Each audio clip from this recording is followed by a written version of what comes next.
The full story of George Floyd, a life that changed the world. I can't breathe. On May 25, 2020, these final words echoed across the globe. They belong to George Floyd, a man whose death sparked a movement, but whose life deserves to be remembered in full. Who was George Floyd, really? Beyond the headlines, the protests, and the politics, he was a father, a friend, and a man full of dreams and human flaws just like the rest of us. This is his story. Early life. George Perry Floyd Jr. was born on October 14, 1973, in Fayetteville, North Carolina, and raised in Houston, Texas, specifically in the 3rd Ward, a historically black neighborhood rich in culture but often overlooked by opportunity. Affectionately known as Big Floyd, George stood out early in life, not just because of his towering height of over 6 feet, but because of his charisma and athletic talent. Raised primarily by his mother, Larcenia Sissy Floyd, George was the oldest of 5 siblings. He adored his mother and often referred to her as his biggest source of strength. Talent and hurdles. George attended Jack Yates High School, where he played both basketball and football, earning a reputation as a standout athlete. His talent led to a scholarship at South Florida Community College, and later he transferred to Texas A&M University, Kingsville. But like many young black men navigating under-resourced communities, life outside the field was harder than it looked. He left college without a degree and returned to Houston, where he faced increasing struggles: poverty, lack of opportunity, and eventually drug addiction. In the late 90s and early 2000s, Floyd had multiple encounters with the criminal justice system, including arrests for theft, drug possession, and a 2007 robbery charge that led to a 5-year prison sentence. Redemption and a new start. After his release in 2013, George made a choice to change. He joined a local ministry, worked with youth outreach programs, and began mentoring young men, urging them not to repeat his mistakes. He wanted a clean slate, and in 2014, he moved to Minneapolis, Minnesota, hoping to rebuild his life. There, he worked a series of jobs, truck driving, security, and even bouncer work at a local nightclub.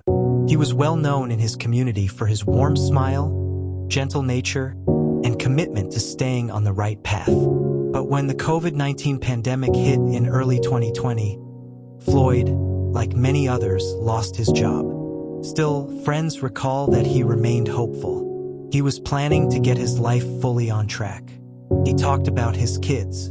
He prayed. He tried. The day that changed the world. On May 25, 2020, George Floyd entered Cub Foods, a convenience store in South Minneapolis. He allegedly used a counterfeit $20 bill to buy a pack of cigarettes. The store clerk called the police. Officers Derek Chauvin, Tu Tao J, Alexander Quang, and Thomas Lane responded.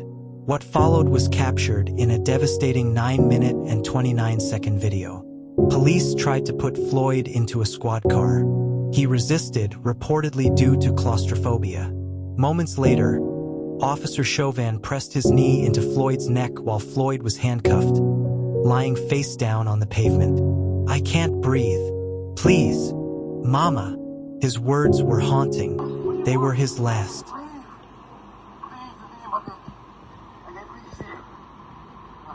up, get in the car, man.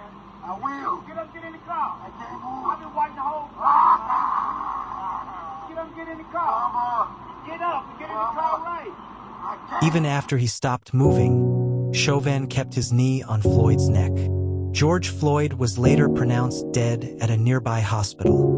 A global uprising. The world reacted in shock. The video, recorded by 17-year-old Darnella Frazier, spread across social media like wildfire. What started as a single act of violence in Minneapolis became a global reckoning. Millions took to the streets, in all 50 U.S. states and across the globe from London to Lagos, Paris to Tokyo. Black Lives Matter became more than a slogan, it became a demand. Justice and legacy.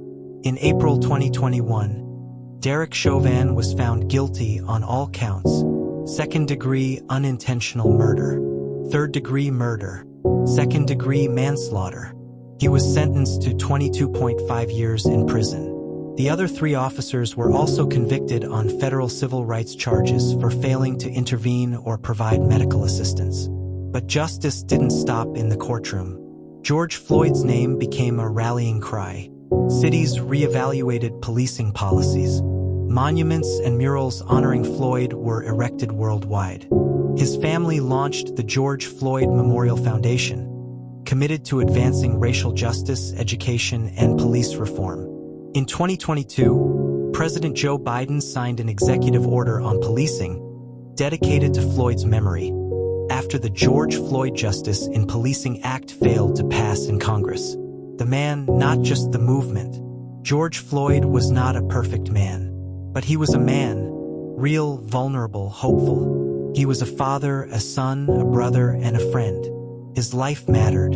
His death forced the world to confront hard truths about systemic racism, inequality, and justice. Let us say his name not just in mourning, but in movement. Say his name, George Floyd.